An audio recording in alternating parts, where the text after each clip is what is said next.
just why I open. Yeah. Yeah. Yeah. Just let me know when you're going to start.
Well, good evening, second grade families, staff, and members of the community that are joining us this evening.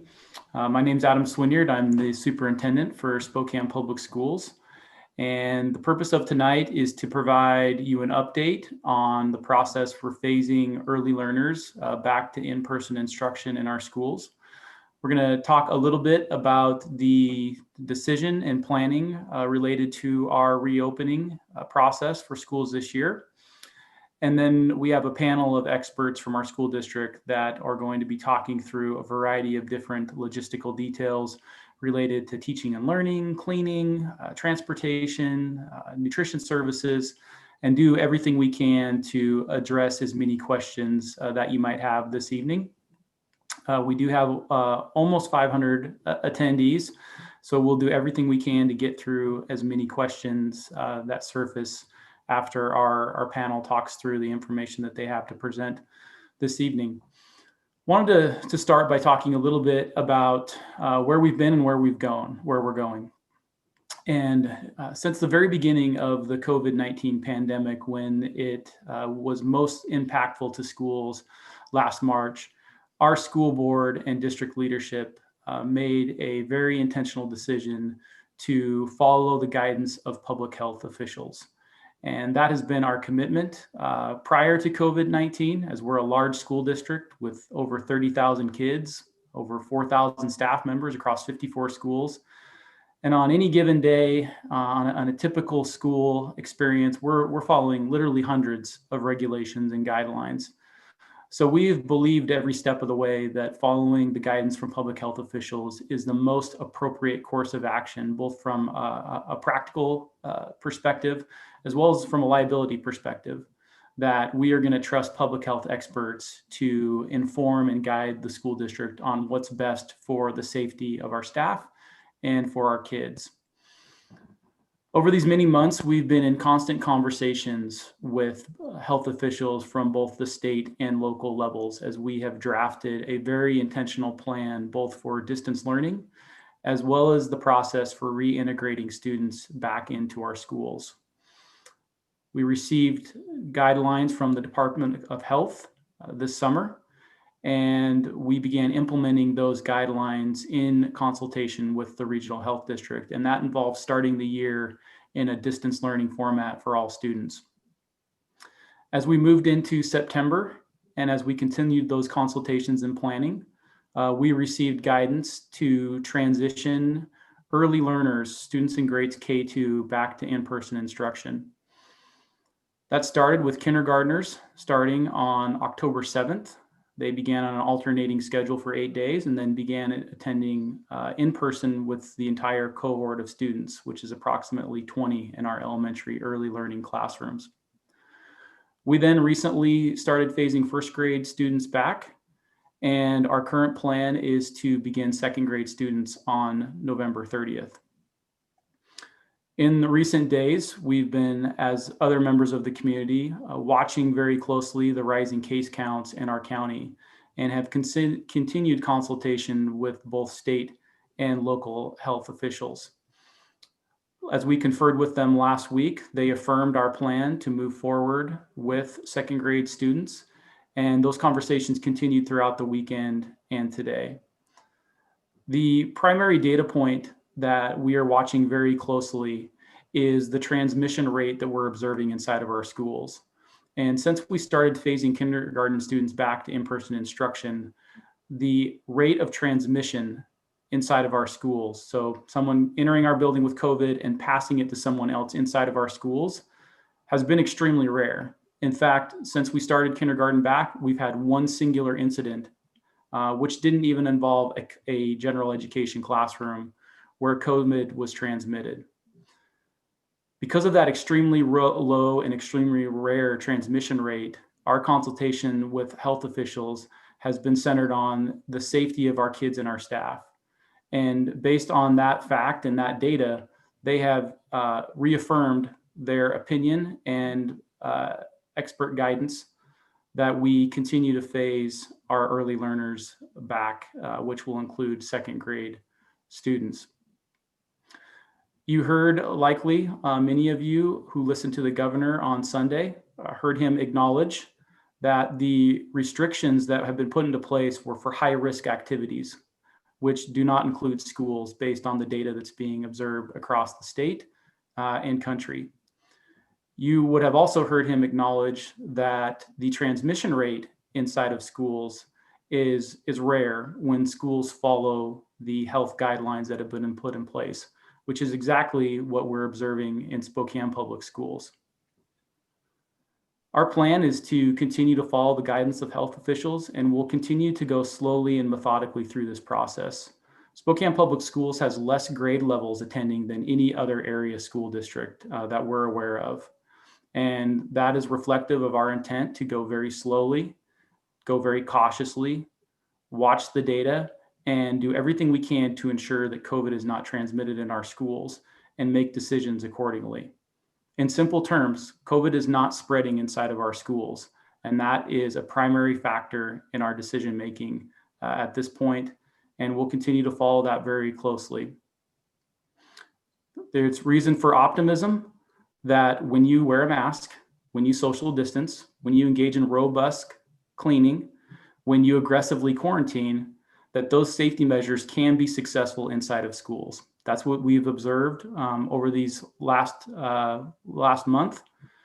And our intent is to continue to follow those guidelines and adhere really closely to the strategies that have so far proven to be really successful. And that's over 2,000 students. It's a high number of staff across 54 schools. So the data that we're reporting on our website, that's data that isn't just in our elementary schools, that's inclusive of our secondary schools where we do have small group instruction and staff working in buildings. So we are very encouraged by the data we're seeing, but we in no way will be complacent. And we recognize that some of you hearing that information tonight are going to hear that and be very enthusiastic and very encouraged. And we know that others are going to hear that information, and as much as maybe they want their kids back in schools, there's some of you that are very concerned and very worried. And we recognize that, particularly with high case counts in our county. But again, we come back to the fact that COVID's not spreading in our schools, and schools have not been identified by the data that we have and what we've observed in Spokane as being a high risk environment for COVID transmission. So we definitely recognize the concern. This impacts me personally as a superintendent and a parent of a second grader. And the safety of all of our kids and all of our staff are going to continue to be our absolute top priority. With that said, we're going to transition now and talk about some of the specifics of what that plan looks like and why we believe the plan has been as successful as it has been for our students that are inside of our buildings currently, and why we are confident that those same strategies will continue to be successful for our students. So Dr. Mark Anderson, long-term associate superintendent for the school district, has personally overseen this planning process really from day one in the spring. And as you'll hear from him, it's involved a large number of people, a lot of time, a lot of intentionality to make sure that we're methodically putting together an environment for kids and staff that recognizes the safety guidelines that we have in place. So, Dr. Anderson. Thank you, Dr. Swinder, and good evening, everyone. We will walk you through a variety of topics tonight, all the way from schedules for our second graders to health and safety protocols. And so with that, let me start the presentation. We have a PowerPoint to share with you.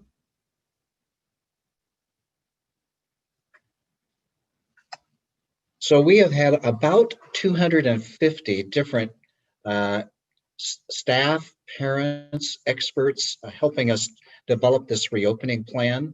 And we've gotten and fine-tuned it as we've started phasing in our kindergarten and first grade. So we'll be sharing with you information tonight about the plan for second graders. Feel free, as some of you already are, to put any questions that you have in the chat feature of the Zoom box. At the end, Heather Bybee, our Chief Academic Officer, will serve as moderator and have different ones of us help try to answer your questions. The webinar is being recorded, and we will actually send that out as well, so that you can review it again or share it with other friends and family. Adam, you've met the superintendent. I'm Mark Anderson. Heather Bybee is our Chief Academic Officer. Clint Price is our Executive Director over elementary schools, as Gwen Harris works with elementaries and option schools. Becky Dowdy is our Director of Health Services and has been a key in our work in developing our health and safety protocols. Becky Ramsey is our Director of Special Ed. And Sandra Gerard is our Director of Communications. So all of us will be having various pieces to share with you tonight. So with that, as I mentioned, we have had several different committees working on the reopening plan. We've had a safety and operations team, a team of teachers and principals working on what the elementary educational model will be, both for in-person as well as distance learning, a secondary education group, special ed, ELD services, intervention services, technology group, full distance learning group, and extracurricular activities. So all of these different committees reported to an oversight group that made the recommendation in August about our reopening plan that was approved by the State Department of Public Instruction.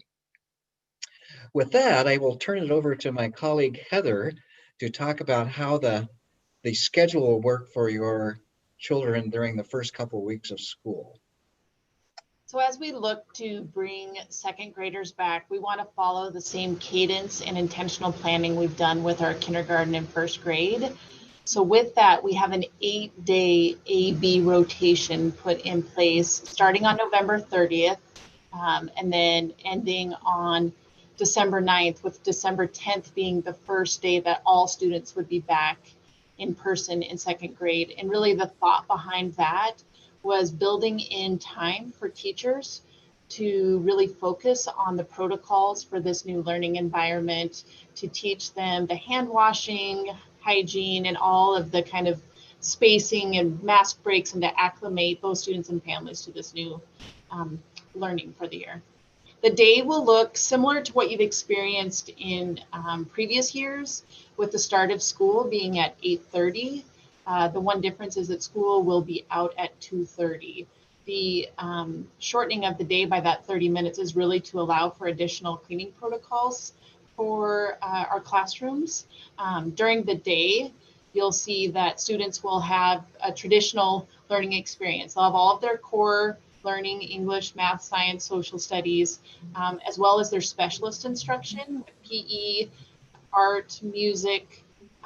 We've built in intentional mask breaks and recess. We said always plan for your students to go outside unless the weather is really challenging for that, because it's so important for our kids to take a break from these environments.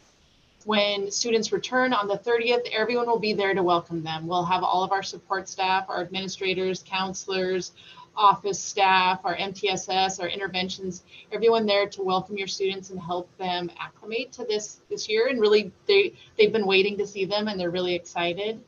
And then it's important to note, and I can talk more about it as we move on, during the AB rotation, students will have an opportunity to continue their learning if they are at home.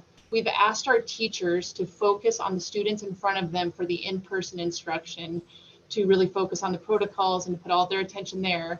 Meanwhile, district staff will be hosting live class sessions for the students on the at-home days. And those will have class meetings focused on social emotional learning, lay out expectations for learning activities, and kind of set the stage for their next day where they'll be in class with their teacher. Thank you, Heather. So this is a requirement, health checks for students. It's a requirement for us to be able to reopen schools. We've been doing it successfully so far with all of our employees since the first of the year, plus our kindergarten and first grade. So I'd like Becky Dowdy, our Director of Health Services, to tell you what we're checking, and then I'll tell you a little bit about the protocol that we're using. Becky? Thanks, Mark. So we really are just checking to make sure that we don't have students and staff coming into the building who are ill. And so we are checking for common symptoms of COVID, and it's cough, fever, shortness of breath, loss of taste or smell. And we know that this would be a very huge task for us to do this all at the door. And so we really needed to have a way that we could partner with parents and get some of these health checks done before the students come to school in the morning. And so we partnered with our tech services team, and they created an app for us to use for parents to use at home, and staff. They can fill this out before they come to school in the morning. And we'll actually be sending you this health check video on how to use the health check with instructions, but we would ask parents to complete the health check for their child 30 minutes before school starts. The actual report, once you've completed it, it's really simple. You can actually download it to your smartphone or do it off of a computer.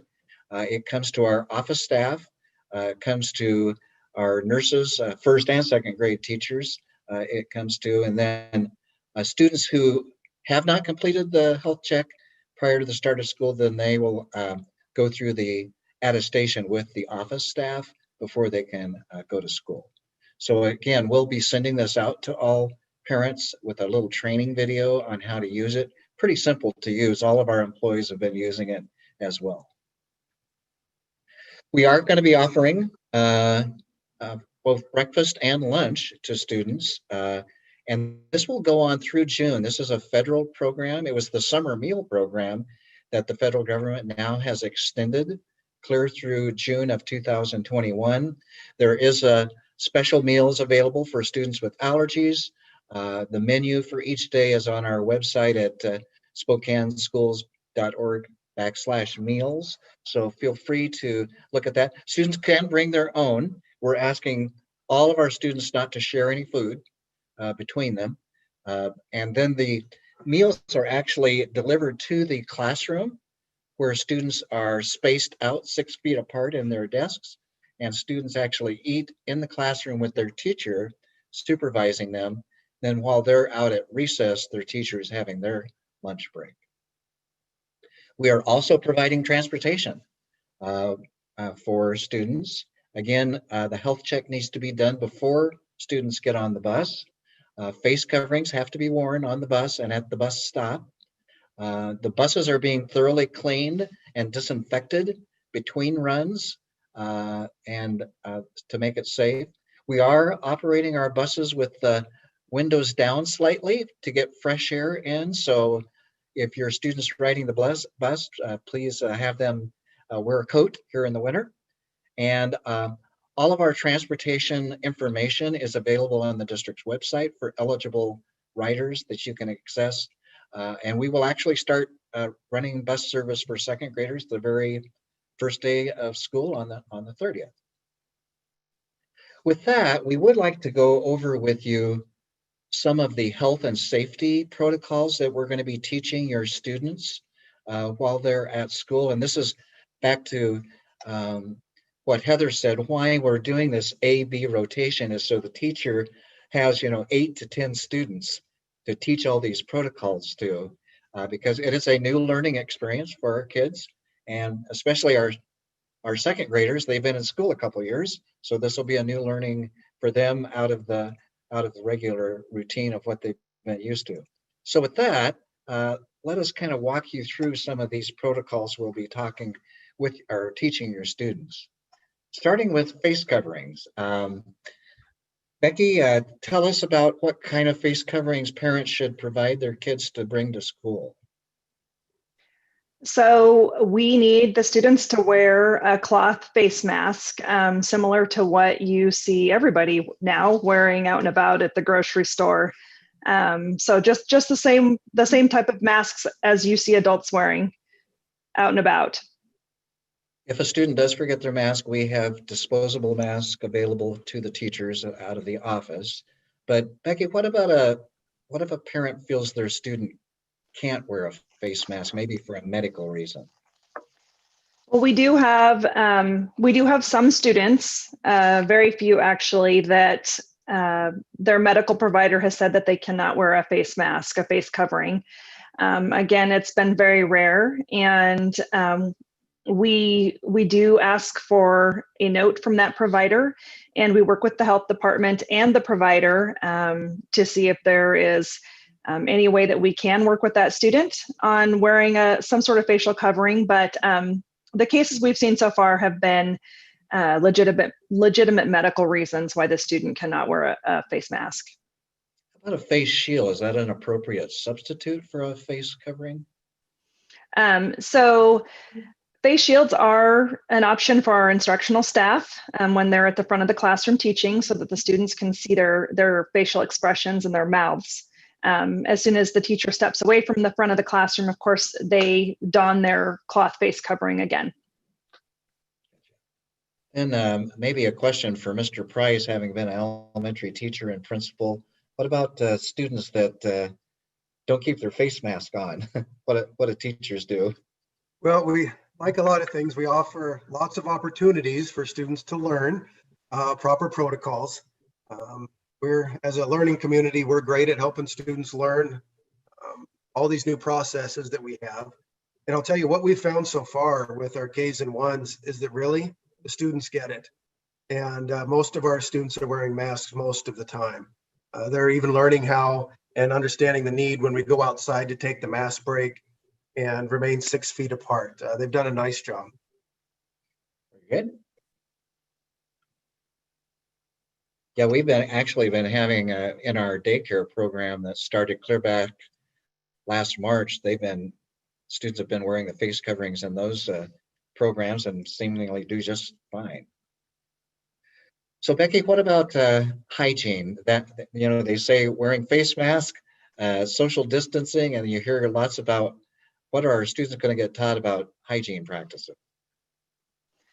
So I think in these early grades, hand washing is something that we work on anyway, but particularly right now in this pandemic, we are prioritizing hand washing just like adults are. We're having the kids wash regularly, beginning of the day, before lunch, after they eat, and before they head home. We're teaching good hand hygiene, so they're washing for 20 seconds, singing their Twinkle Twinkle Little Star. It's a good learning opportunity for these students. And we do have hand sanitizer available for use with adult supervision. And our facilities, our custodial staff is doing a fantastic job of making sure that all of our high touch areas are getting extra cleaning and making sure that all of those surfaces are clean for students to be working. We actually just met with our second grade teachers today and went over with them how to use some disinfectant spray to spray down the desk at the end of the day so that they're well maintained as well. Social distancing. So we have set up our classrooms with our custodial staff along with our teaching staff. So students' desks are 6 feet apart. And am I right, Becky? That's one of the keys about preventing the spread of COVID is if you're in a setting for more than 15 minutes, you definitely needs to be 6 feet apart. Is that right? Absolutely. With masks, it's one of the most important things. And we have provided our schools. You'll see that we've got the, like you see at the supermarket, we've got the dots on the floor for spaced out every 6 feet for areas where we might have a lineup like at the office or the lunch line or when you enter the school. Desks are 6 feet apart. And then there is even dots placed out for parents and student drop-off and pickup areas as well. So Becky, you and your team of nurses have been really working hard to protect those students and staff that are in the building from signs of COVID or from the spread of COVID. So what signs are you looking for and what's the protocol you're using if you suspect someone maybe has been in contact with someone that's had COVID or have it themselves? So we're looking for all of those signs and symptoms that we mentioned in that previous slide. And I will say that we're all very vigilant right now and on the lookout for any symptoms that might suggest that somebody is not well. So even a runny nose does not escape our notice right now. And so our process is very similar actually to normal times when we have a sick student in class. And so the student is sent to the health room so that they can be assessed and we can determine whether or not the student needs to go home. And if they do have one of those concerning symptoms, we have them wait in the student waiting room. And that's where the parent will come pick the student up from that room. And we're pretty strict right now about how a student returns to school after they've been sent home ill or they've stayed home sick. And so we need a note from the healthcare provider that says the student doesn't have COVID, or we need proof of a negative COVID test. And if we don't have one of those two things, then the student needs to stay home for 10 days. And that 10 days is from the onset of symptoms or from the date of their COVID test. And so we just are really wanting to make sure that staff and students all follow these same rules. And again, that we catch this early and we make sure that we don't have the virus in our buildings. So Becky, you and your team of nurses are doing what they call contact tracing for all of the students and staff that are in our school. What's that involve?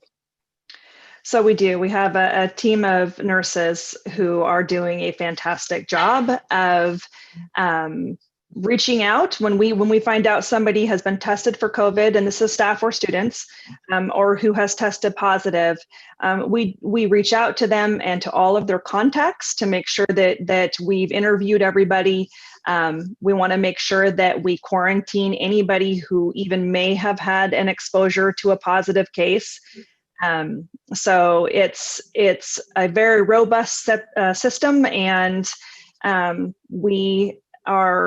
that's one of the reasons why we've only had just one case of transmission in our buildings, and that's because we are aggressively quarantining any potential exposures to the virus. Thank you. So Sandra Gerard and her team in communications, they have produced a lot of training for parents and for kids. Sandra, tell us about that.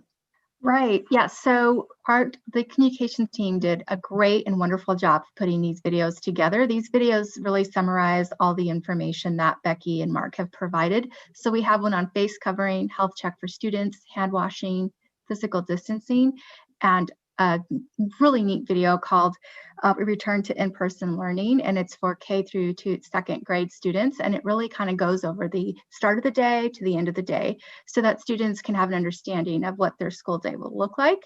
I really highly recommend these videos. They're about a minute long, very family friendly, so they're quick and easy videos to watch and enjoy with your kids before they go back to school. And Sandra, And then- is your team going to send out Yeah. these videos? I was about to mention that. Yeah, so everybody will receive an email with links to all of these videos. Great. Mhm. Yeah, the little girl in those videos, she's really a cutie. Mhm. So first day of school, maybe I'll look to Mr. Price because he's had experience with the other two grades coming. What can parents expect? What should they do for that first day of school? Well, our pickup and drop off protocols will be communicated out by the individual buildings, but they'll be very similar to our kindergarten and first grades. And that will look like for most families, the ability to walk their child to the building or drive them to the building. But then outside of the building, we will have staff ready to receive students and walk them into their classroom to make sure they make it back to their teachers safely. But we're still asking that we don't have whole families entering the building just for safety. Again, those school staffs will be outside, ready to make sure your child makes it safe from that last hug and high five from you on into the building to their classroom teacher. And are both adults and students to be wearing face coverings? We're asking that all folks wear face coverings and follow the guidelines. And again, with the 6 feet of distance, we also know that we have lots of families who see each other again at the schoolhouse when dropping off students, but we're asking too that you help us model that 6 feet of social distance for our young learners. And so to make sure your families are 6 feet apart, even when we see our friends in line. Mr. Price, back to face coverings and recess. So we're going to give students mask breaks, so to speak, out there. Yep. Do they have to wear masks though at recess? We do have students wear masks at recess. They are out playing and occasionally get a little closer than we'd like them to. But that is where we do have some formalized mask breaks for students. We do ask them to be stationary at that point, and most buildings have spots where the kids can line up. They can go ahead and take that mask down and get all that fresh air in. And then when they're ready to go, they can put it back up and be right out playing with their friends again. Very good. One question that I have before we get to everybody's questions, Heather, back to how do I know if I'm an A or a B scheduled student? Families will be getting notified by their building principals. I would predict in the coming days before the end of the week for sure. So I know that they've already been working hard on getting those plans out. If a family had an interest in a particular set of days, say they want to be on the Monday, Wednesday, Friday, then they would just need to reach out to their building. Good. So Heather, we'll turn it over to you to moderate some of the questions you've been seeing in the chat box there. Okay. It is a very active chat box, as well as we had some pre-submittals prior to the webinar. I will take one question just off the bat so I don't get distracted. There's been lots of questions in the chat about what happens if a student is quarantined, what does instruction look like? And I just wanted to answer that we are building out some lessons that will kind of go unit by unit, grade by grade, that families can access in addition to the digital tools that students are really familiar with, the Lexi and Dreambox. But there will be some intentional lessons that will be hosted on the district website that we will push out to families should they be in a situation where they need to access that type of learning. So that was a really popular question in the chat, so I wanted to make sure I got it before I got buried into the questions. So with that, let's start. Dr. Anderson, lots of questions out there about day camp. And the question being, if we're in rotation, can the family still access day camp? And can families access day camp before and after school once their student is in person? The simple answer is yes, but a little bit more explanation. So, right, on the rotation schedule, that first 2 weeks of school, certainly if your child is in day camp, they would go to day camp on their day when they're not with their teacher in the classroom. And then after we're back to full session, the day camps, as you know, start at quarter till 8 instead of 8:30, and they run till 3:45, I believe, instead of 2:30. If you have a sibling in the day camp, so there's an older sibling, fourth, fifth, sixth grader, they can continue. But if you don't have a sibling, basically your day camp experience is over after the first after you're back full time. Thank you. This question I'm going to give to Gwen, and it's just if you're still nervous to send your student back now that we kind of have a timeline in place, is there still spots in SVA? And for families not connected, that is our full distance learning option. Yes, we encourage you to sign up for SVA so that we can get an idea of how many families are waiting. Thus far, as we have transitioned each grade level, we have added a teacher. We anticipate adding a second grade teacher. You can sign up online. If you go to our website and look for schools, you will find Spokane Virtual Academy. And right on their webpage, you can sign up and they'll be in contact with you. Thank you, guys. That was a very popular question out there. Clint, question about, and I'm going to give you a two-parter because I like to give two-parters. One, if a family's late to either drop off, how do they just call the office and say, hey, I'm dropping Sally off and she'll be entering? So how does drop off work? And then Becky, if a family is out and is returning to school from an appointment, do they need to do the health check again? They're kind of connected. Yeah, I can answer the first part. Buildings do have their regular single point of entry protocols where folks are able to, if needed, to enter the office area if you were dropping off a child late or picking up early. Again, we do ask that we've filled out that health check for the child. The child has their face mask, but of course we want kids in the building as soon as we can get them there. Becky, do you want to take the second half? Sure. So we're really requiring just that health check once a day. And so, unless there was a change in health condition in the period of time that they were out, but then obviously that would probably mean that you weren't bringing your student back to school. So really, we're just looking for that once a day, that check-in. Thank you. Gwen, I'm coming back to you. Will students be considered absent if they're quarantined but working from home? No, they will not be considered absent. We will continue to provide work for them to do, and they will have access to support. Let's see, I don't know if I'll give this one to Dr. Swinyard. Are parents allowed to volunteer in the classroom?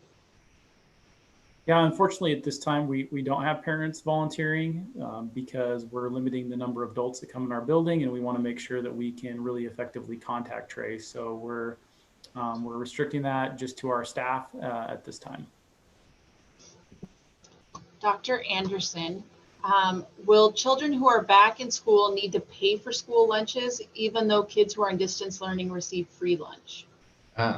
So no, actually, this is a federally sponsored program. So all students, regardless of income level, have the opportunity to have a free breakfast and lunch. And we would encourage folks to actually take advantage of that because they're very nutritious lunches, and it helps contain not having food exchange between students. So we'd prefer the students, if they can. And now some parents may want to send their kids with lunch, but yeah, it's free for everyone, clear through June of 21. Clint, lots of questions out there about pickup and drop off. And I know you've seen it firsthand tons of times as we brought kindergarten and first grade back. Can you kind of talk through what that could look like, knowing that every site is a little different and what their layout looks like is a little different, but just kind of the process? Yep. Every building has their regular pickup and drop off zones where families can pick up and drop off students. The biggest difference you'll find is that, again, we're asking that families not enter the building in mass like that at the beginning and end of the day. We're having staff and faculty greet kids, out at the sidewalk and bring them, and on the blacktops and bring them into the building, and vice versa. Then at the end of the day, our staff is again walking students out of the building and asking you, if you're meeting them, to meet outside of the building. And again, help us, as friends and other families may be there, model that 6 feet of social distancing. Again, I know we see lots of other families that we know and potentially socialize with, but we're just asking for the best role modeling we can to help especially our youngest learners really know what 6 feet looks like when we're trying to stay that far apart. Sandra, can you kind of talk the audience through the COVID dashboard? Sure. What's available there and how often is it updated, et cetera? All right, so we update the dashboard every Friday, and it contains information from the previous Friday to Thursday night, and this allows for us to have the most accurate information. And so what we have on the dashboard is current confirmed cases, staff and student exposure, number of individuals in quarantine, also cases originating outside the classroom. So as Adam mentioned, a lot of the cases that we have seen have occurred outside of the classroom. And then also cases originating inside the classroom. So if parents want to go on to our website, they'll be able to access it by going to the reopening plan, and then there's COVID, how we respond to COVID, and they would click on that link and they would find our COVID tracker. And the thing about it that's really nice is that you can do, you can kind of drop down to see how many cases we had each week. So that's what parents can do if they would like to know what the cases are like in their building. Thank you. Dr. Anderson, a couple bus questions. What are the rules for riding the bus to and from school? So what are the safety protocols we're putting in place? And then how do families find out their bus schedule? So the bus schedule will be updated here before the first day of school.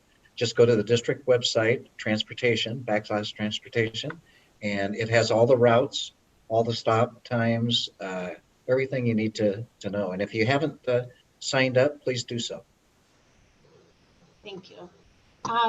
Dr. Swinyard, quite a few questions kind of looking for the K2 grouping versus older students. So I'm seeing questions about middle school and high school and 5th grade, and should parents be expecting a timeline anytime soon around those groups? There's lots of clarity needed on that. Yeah, it's a good question. So, I think one of the things that's really, really hard about this is there is an agreement. We've got a part of our community that feels that we should reopen our schools and send kids back. We've got a part of our community that feels like our schools should be closed. And I regularly get emails from stakeholders, from parents, from community members, and they say, here's why your schools should be closed. Here's all the data. Here's all the organizations that think that you need to close your schools. And minutes later, I'll get another email that says, you need to reopen your schools. Here's all the organizations. Here's the data. You need to open your schools. There is an agreement on the best way to move forward. And that's why our plan is to follow the guidance of health officials at the state and local level that directly oversee Spokane County. At this time, they've been really clear that their guidance allows for early learners and not for other grades. And they have referenced that the infection rate for those groups look different. And for the 0 to 10 age group, they have a higher level of confidence. And we think that is potentially one of the reasons that's reflective that we have only had one case of transmission. And I'd also like to reference again, and I've seen a number of questions about why are we going back? Why now? Why with the high case counts? And what about this? And what about bathrooms? And lots of questions. And I think those are all really normal. They're good questions. That's why we want to have opportunities like this. If you don't get your question answered tonight, we want you to follow up with your teacher, your principal, one of us. We're happy to answer your question and process with you. Ultimately, COVID-19 is not spreading in our schools. We've not observed any data that suggests it's spreading in our schools. In fact, we've had one singular case where it's spread. And that is with over 54 schools, with literally hundreds of staff members and thousands of kids in our building. And so that's happening in a county that has had high case counts. So obviously our case counts are higher than they've ever been, and that should be cause for caution for everyone. That's why we're going slow and methodical. But we have had some fairly high numbers compared to other counties across our state. And even with those high case counts in our county, we're not seeing transmission inside of our school buildings. We've had one. And so we're going to continue to follow that data, and we're going to continue to rely on our public health officials. And we recognize that, again, some of you are going to agree with that. Some of you are going to be very concerned with that, and are going to have a lot of wonderings. And we're going to follow the guidance of health officials, and we're going to follow the data. And the data that we have indicates that COVID's not spreading in our schools. And if there is ever a reason for us to think otherwise, and if we get any information that causes us to think that health officials are giving us other guidance, then at that point, we will absolutely modify our plan. But at this time, for K2 students, for early learners, to have a limited number of kids in our buildings and practice those safety protocols, what we've observed so far is that it's been highly successful. Clint, what would we tell families to send their students with on that first day back? Of all the stuff we sent home with them to do remote learning, what would we say, oh yeah, make sure you bring that back on? Well, I'll start off actually by saying we would like you to leave your laptops at home to begin with the AB schedule. That's one thing we don't want to return quite yet. We want to be sure those are at home for those off days of instruction. So that's one thing you don't have to worry about. Other than that, obviously, if your child is bringing their own lunch, that will be with them. But as Dr. Anderson said, that all students do qualify for meals if you wish. Other than that, just some of the basics. We have most supplies at the building. I saw lots of questions in the chat also about bringing their own sanitizers and hand wipes. We are providing those PPE items, including the paper masks if students forget them, for all kids. Your students will see hand sanitizing pumps in the classroom, and they'll be afforded lots of opportunity to utilize those. We'll have paper and pencil and all those items and curriculum at the schoolhouse. Thank you. Nurse Becky, how, so families want to know what communication looks like. Should there be an exposure? Like what is the turnaround time, and what does the communication look like? So really, this is a question for Sandra. Just because she and I do work very closely together on this, and we do notify if we find out about a case during the day, we do notify them same day, but I'll let Sandra talk about her process. Right. So what Becky and I do, we're in constant contact all day long, and she will have me, she'll tell me that there's a positive COVID case at a school. And what I do is I take that information and I email families of students who are in that building, and as well as staff, and just to let them know that there was a case of COVID, and if there was no exposures, I mentioned that there's no exposures in the letter. And then I always leave my contact information in the letter so that they can contact me if they have any questions. Thank you. So I'm gonna piggyback on it just because I see this question and I hear it a lot. Is there's concern in the community that, as Dr. Swinyard said, there's varying viewpoints on this experience. So what is it if a family doesn't believe that their child is sick in that way? What are the protocols? The question is, if a child is sick and the parent doesn't believe this and they're refusing to get tested, what are we telling families? So you're asking if a family doesn't want to get tested for COVID, but their student has symptoms. Like any symptoms. Mm-hmm. So that's why we have that 10 days out, and that actually follows the quarantine guidance for if you test positive. You are also out for 10 days, and that's health department guidelines. And so out of an abundance of caution, of course, the parent has the option of not having their child tested, but we're still going to require that they stay out for those 10 days. And just for clarification, is it 10 school days or 10 total days? 10 total days. Okay, if I had seen that one in there earlier. Yeah. Oh yeah, that's a good question. Gwen, if my student is in a combo classroom, so a 2-3, will just the second graders be returning, or will third grade in those circumstances be returning as well? In these situations, we will have both second and third graders return, so they will stay together as a class. And just, I'm gonna stay with you. Spanish immersion. Will they be coming back at the same pace? Yes. Yeah, that's, I knew it was right there. So does asthma, Nurse Becky, does asthma qualify as a reason not to wear a mask? No, it does not. What we are seeing that comes from the health department, that what we've seen is that providers are not writing exemption notes for asthma.